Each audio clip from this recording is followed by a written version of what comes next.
Hi everyone. Yay, it's the weekend. No school and I bathed my back under a warm shower for about an hour. Thank God we had lots of rain this winter and there are no water restrictions in place. I honestly cannot wait to move to a house with a bath so I can spend an hour in the bath soaking my aching back and catching up on my reading. I now have a whole shelf of books I have not read yet. It honestly feels like a waste of time for me to shower. The bathroom had always been my sanctuary where I can relax in a warm bath, think, catch up on reading, or just be alone with my thoughts. Tonight, when you say your prayers, please pray that Bookie will find her forever home soon. Please. I cannot wait anymore. Oh well, let's talk about our 42-year-old paparazzi or pap queen. Honestly, she must think we are stupid. I can only laugh when I read things like they were spotted leaving the trendy restaurant. No, they were not spotted. Surprise, surprise. No. Meghan or her PR called an agency and told them exactly where they would be and more or less what time they would leave the restaurant. Honestly, I've made a study of this shit over the last 3 years. The articles clearly state that the restaurant Trelune is also a favorite of Kourtney Kardashian and Ellen DeGeneres. Yet, have you seen a series of photos of Kourtney Kardashian or Ellen DeGeneres and wife Portia leaving the restaurant on a random day of the week? No.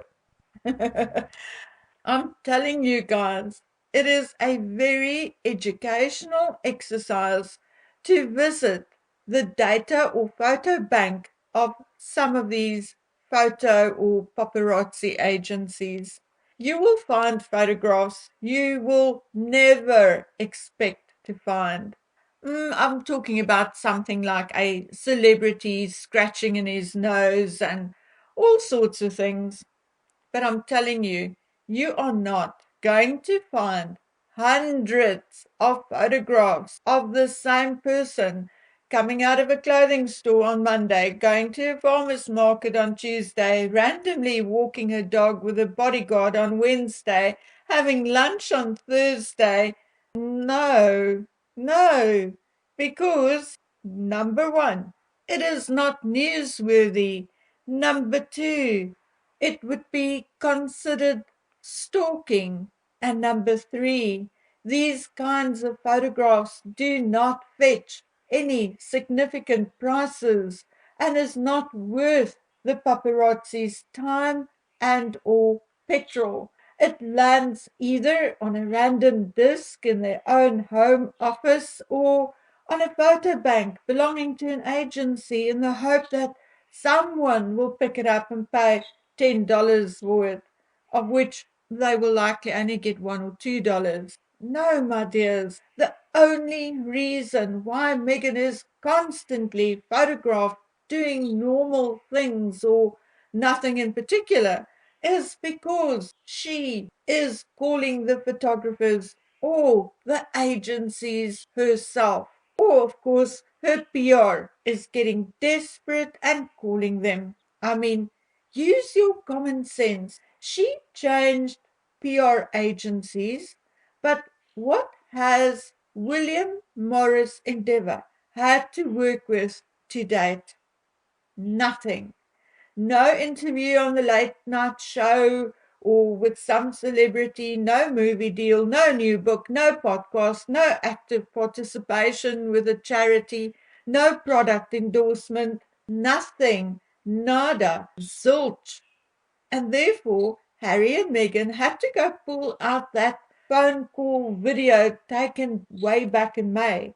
And then, of course, the farmers market pap walk and the pap walk and pose with the bodyguard because they have nothing else to work with.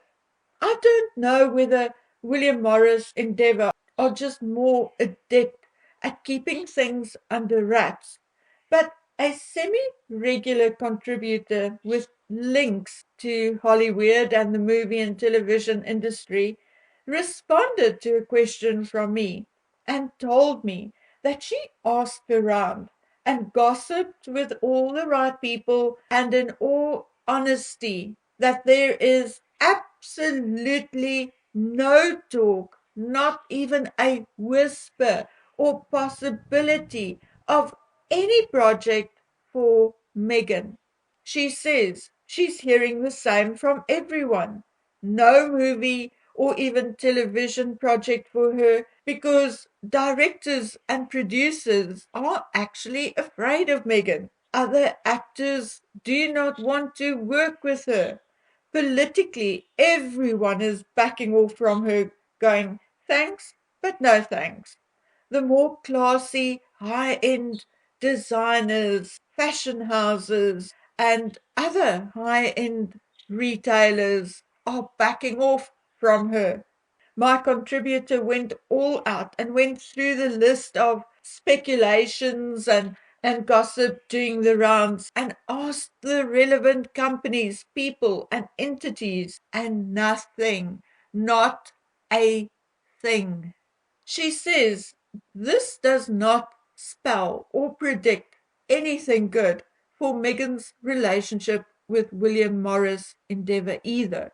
She says that the supposed comment from Meghan saying effectively that it was Spotify's fault that her podcast was not more successful because they did not give them clear guidelines was like throwing egg in the faces of all platforms, producers, editors, stylists, PR agencies, agents, etc. The freaking entire entertainment industry, because it was like a warning stating that if they dare get involved with Meghan and the project is not as successful as she expected it to be, she will blame them and do so publicly. And absolutely no one is interested in such a scenario. I mean, ask Liz Garbus, whom my friend says is likely regretting working with Meghan. She said an interesting thing though, and she said even she found it surprising and interesting. She says that from what she gleaned from a number of agencies is that they doubt Meghan will or can ever recover to a point where she will have a measure of success again, at least in Hollywood standards, okay? Maybe she will have some success on something like The Tig, and Goop and that kind of thing, which I've been saying all along. But that is it. However, and this is the surprising thing, and as I said, even my contributor was bowled over because even she didn't think about it. Anyway, surprisingly, the same does not apply to Harry. Agencies will only be too keen to help him and endorse him if he could manage to leave the missus behind, maybe in a broom cupboard or something. Yes, I read the email and I also went, what? That balding, sad sack, the whining, whinging, depressed ginger. Really? Yes, indeed, the very same. Some of the people in the industry who met him find him amicable, funny, and compliant when he is alone by himself. He may not be a genius, but he presents well because he is tall, royal, and British. And I'm quoting here, okay? Yes, they don't want him to actually drop the British accent. No, no, no. They actually love that. She wrote a whole paragraph of what an agent told her she could do with Harry. The agent is like 110% sure she can turn things around for Harry and make him very rich. But without Meghan. She says she won't touch him with Meghan in the wings because she does not trust Meghan and is sincerely afraid that Meghan may sabotage projects. Oh my word. My friends, I am quoting what was written to me, so don't shoot the messenger. Anyway, you could have knocked me over with a feather. I never, ever thought of Harry in this way. But reading it all, it started to make sense. I mean, close your eyes and picture this. British prince wears our clothing. Prada, Dior, whatever. But they do a spread of the British prince wearing this jacket and those trousers and this cashmere scarf, whatever. Shoes. British prince drinks our coffee or our wine or whatever. The other thing on the list, opening events, but I mean fun stuff, not the sad sack my poor mommy died when I was 13 kind of stuff. No, fun stuff. Having this British prince opening fun events, okay? Hanging out with the guys. The list of things this woman is suggesting for Harry is indeed long and interesting. But he will have to be the old British Harry again. Interesting, don't you think? Okay, now look, I read what you read. I watch what you watch. And like you, I hear all these contradicting stories about Harry and Meghan's relationship. They hate each other. No, no, no, they are fine. And around it goes. My single subscriber, at least that I know of, from the Montecito area, honestly don't know. All they know is that Harry and Meghan, or at least Meghan, is indeed still living in the Montecito mansion. How much time they spend there or elsewhere or together or separately, they're not sure. I mean, they're not stalking them, but they have certainly not vacated the mansion. Meghan is still seen driving in and out. The security has not changed. No, life in and around the mansion has not visibly changed. If they did indeed buy or are looking to buy elsewhere, then they are possibly looking at buying or owning a second property, because none of the local upmarket agents seem to have the property for sale either. So it does not appear as if they have any plans to sell it very soon either. Of course, everything could be done in secret, but honestly, there is no indication of the Harkles, or at least all of them, leaving the home anytime soon. However, I asked my Hollyweird friend what the gossip is surrounding Harry and Meghan's relationship. She says the word is that if anyone may have moved out of the marital home, then it would be Harry, as he is often in Los Angeles, San Francisco, and is not seen in Montecito as often as his wife. When Meghan is seen, it is mostly alone with a bodyguard, or with Marcus Anderson and a bodyguard, or another woman and a bodyguard. People don't know who the woman is. She may be a friend or even staff, but no one cares enough to call up Ellen or Oprah and ask. Anyway, overall, the word is that the relationship is virtually over and that Harry is mostly off on his own doing this and that. It is her friends and colleagues' opinion that the Invictus thing in September may be a last ditch effort to reconnect as sort of a third, fourth, or fifth honeymoon kind of thing. Anyway, let's get back to the restaurant appearance. The two women I back and forth with both have the same idea.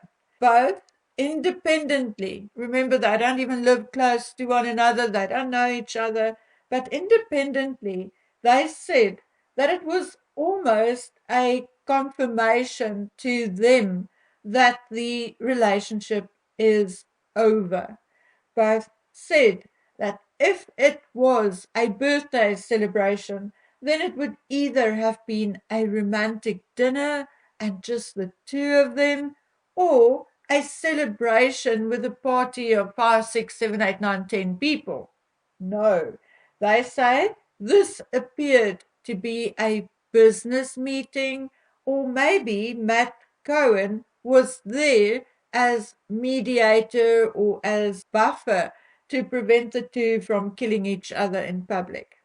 Anyway, they don't know for sure, and like us, are just sharing what it looked like to them. Some publications are saying that they all, Matt, Harry, and Meghan, left together. Others are saying that Meghan left alone in one vehicle and Matt and Harry in another. We don't know, but my helpers will try and find out for sure. At the moment, they are reading what we are reading, but both say that looking at the one picture, it looked like both Matt and Harry were saying goodbye to Meghan. But that's it. We'll try to find out for you, or at least these two trusted informant ladies will try to find out for us. I'm too far, unfortunately, from Montecito, but I do depend on them to do what they can. Okay, guys, so that is it, except for the choice of dress. Well, maybe the choice of dress had something to do with a similar dress worn by Diana to a private function, which is going up for auction on Wednesday the 6th, Thursday the 7th, or Friday the 8th of September in Beverly Hills. So there you go. All the explanation we need.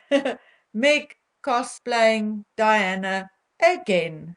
Okay, guys and girls, that's it from me. I'm going to go work hard on my series on my other channel, the crimes and mysteries connected to the royal family, because I have another 4, 5, 6 episodes to go.